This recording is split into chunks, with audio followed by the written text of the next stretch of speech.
Mic. Vicky को हमेशा किस्मत ने उसकी मेहनत से ज्यादा दिया। पैदा हुआ एक बड़े घर में मुंह में चांदी की चम्मच लेकर, और शादी भी की एक उससे भी बड़े घर में सोने की चम्मच मुंह में लेकर। उसे मेहनत करने का शौक नहीं था, एक शौक था, वो भी घटिया शायरी करने का। उसकी हर बात शायराना ही होती थी। जैसे कि एक दिन, दूर से देखा तो चांद पे दाग था, दूर से देखा तो चांद पे दाग था, पास से देखा साबुन का छाग था। ठोको ताली। अरे ऐसी शायरी करोगे तो ताली तो पता नहीं कोई तुमको ही ठोक देगा।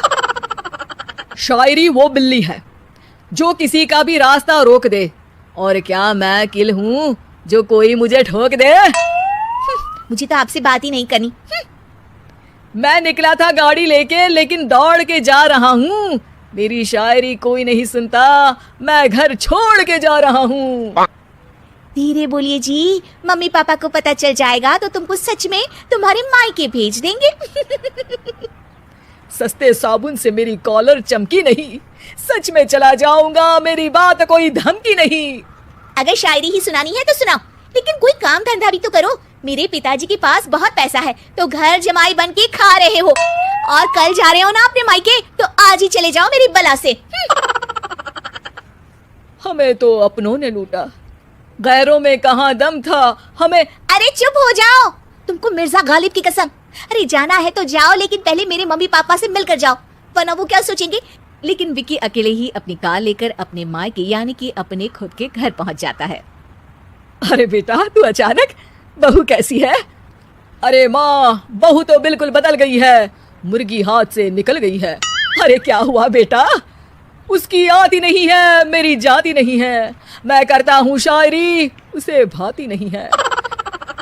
मेरे पास उसका फोन आया था बेटा, सही कह रही है वो। तुमको काम करना चाहिए, तभी तो इज्जत मिलेगी। घर जमाई बनके सास ससुर के पैसों पर कब तक ऐश उड़ाते रहोगे? मेरी जिंदगी में हर तरफ से उंगली हो रही है, फोन पर मेरी चुगली हो रही है। अरे चुगली नहीं कर रही थी बहू, वो तेरा भला चाहती है बेटा। सूखे हुए कपड़े को भी गीला कह रहे हैं लोग, चुगली करने को मेरा भला कह रहे हैं लोग। ठोको ताली। ये सुन के माँ अपने हाथ से अपना सर पीट लेती है। अरे माँ, ताली की जगह माथा क्यों ठोक रही हो? बेटा तू ना आराम कर, तेरे पिताजी भी आने वाले हैं, खाना लगा देती हूँ। विकी अपने घर भी दिन भर टीवी देखता है, तरह तरह का खाना खाता है, दोपहर तक सोता है, चाय पीता है, वीडियो गेम खेलता है, बस काम करने नहीं जाता। घर में नौकर चाकर है तो बिस्तर से हिलने तक की जरूरत नहीं पड़ती। कई बार तो विकी अपने नौकरों को बिठाकर शायरी सुनाता रहता। कब जाओगे बेटा?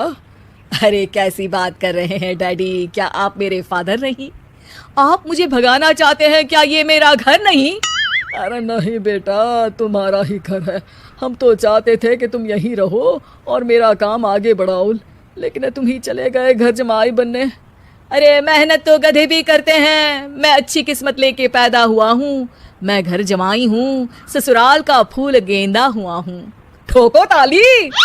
पिताजी और माँ सच में ताली बजा देते हैं। ऐसा पहली बार होता है जब विकी की शायरी पर किसी ने ताली बजाई हो। अरे आप लोग सच में ताली बजा रहे हैं? हाँ हाँ बेटा, तुम्हारे ससुर का फोन आया था, बोला जब तक घर जमाई जी कोई काम ना करने लगे हमारे यहाँ मत भेजना।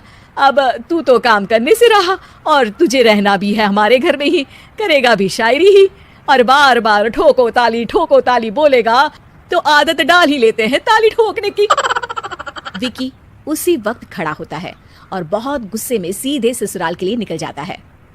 फिर से आ गए? लेकिन सुमन को देखते ही विकी पिघल जाता है। अब सुमन, आई एम सॉरी, आज से ना मैं सिर्फ शायरी ही नहीं बल्कि काम भी करूंगा। तुम अपने ऑफिस में बात कर लेना, कोई भी मेहनत का काम कर लूंगा। मैं घर जमाई बन के रहूंगा, लेकिन काम करूंगा और इज्जत से रहूंगा। मतलब सिर्फ तुम नहीं आए हो, तुम्हारे साथ तुम्हें अकल भी आ गई है। मैं अपने कारखाने का मैनेजर बनाता हूँ तुमको, कल से मेरे साथ चलना वहाँ। थैंक यू ससुर जी।